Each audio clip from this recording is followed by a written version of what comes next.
காவலர்களாக நடத்துகிறதா இந்த அரசுகள்? உங்களால் நம்ப முடியுதா? அடர்ந்த காட்டுக்குள்ள நம்ம பிள்ளைய இங்கே ஒரு 10 அடிக்கிட்ட ஒரு தங்கச்சி, அங்கே ஒரு தங்கச்சி, அங்கே ஒரு ஆள், ஒரு அவசரமாக வந்துருச்சு, ஒரு இயற்கை தேவை வந்துருச்சு, வெளியில் போகணும். எப்படி போவாங்க?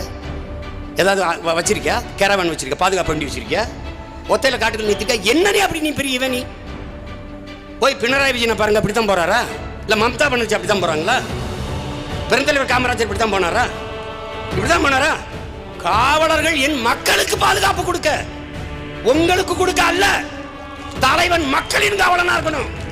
மக்களிடம் நடமாடுவதற்கு அஞ்சுகிற தலைவன் கோல. நீ எதுக்கு தலைவனான? என்ன கொடுமை பாருங்க இதெல்லாம். பிள்ளைகளை போட்டு சாலையில நிறுத்தி நிறுத்தி நிறுத்தி நிறுத்தி வெயில்ல, ஏப்ரல் மாதமா இருந்தாலும் மே மாதமா இருந்தாலும் மழையா இருந்தாலும் வெயிலா இருந்தாலும் அவன் நிக்கணும். பாரு என்னுடைய ஆட்சி காலத்தில் காவலர்கள் எப்படி போற்றப்படுகிறார்.